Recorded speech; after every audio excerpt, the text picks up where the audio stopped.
At ayan mga ka-crypto, pag-uusapan naman po natin sa video na ito ang pinakabagong ulat mula po sa isang kilalang crypto commentator na si Digital Asset Investor.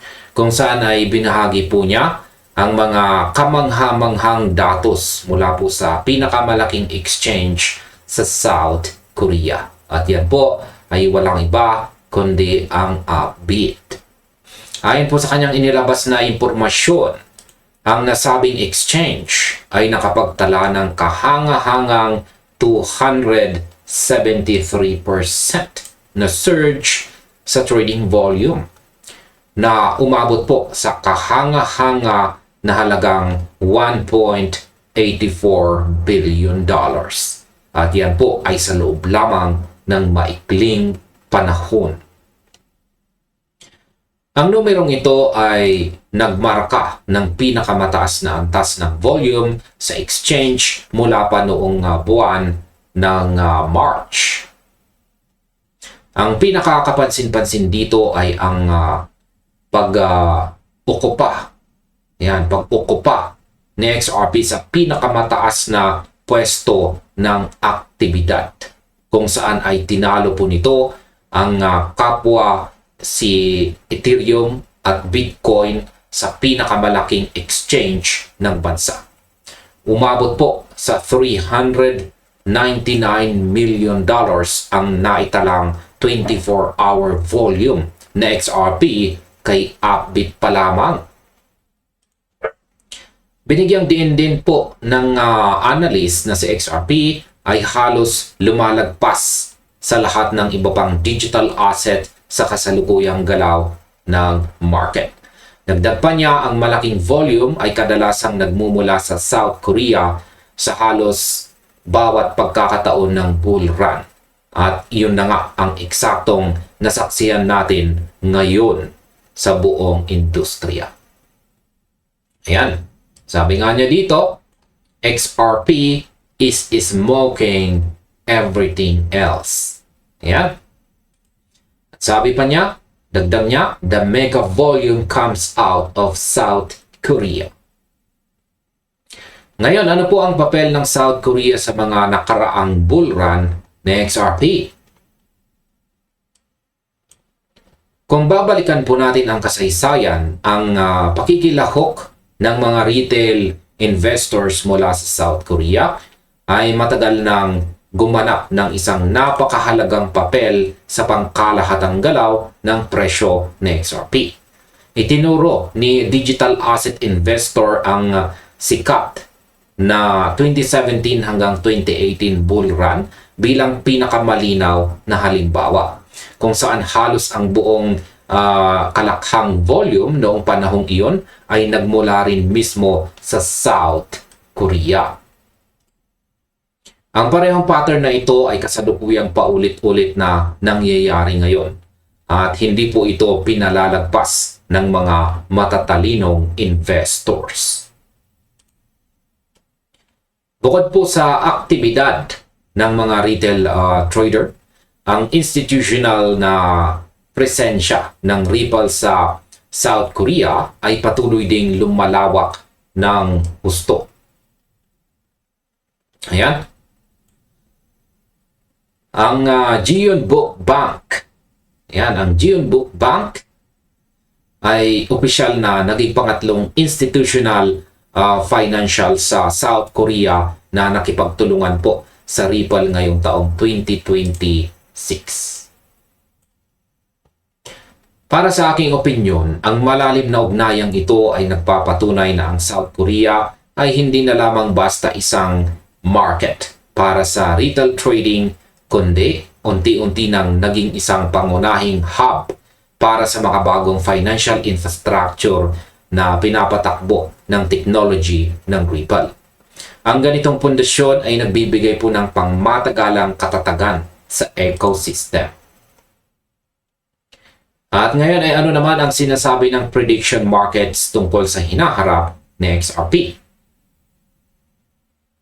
Maliban po sa mga kaganapan sa Asia, ang pangkalahatang sentiment ng buong market patungkol kay XRP ay kapansing-pansing nagbabago.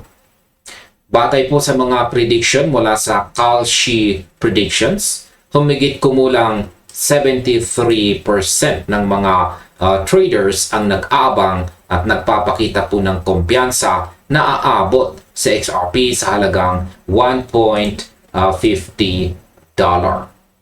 Ayan, $1.50. Samantala ay nasa 35% naman ang naniniwala na malalampasan po nito ang presyong $2, habang 25% naman ayan ang bumoto para sa mas mataas na target na $2.50 bawat token.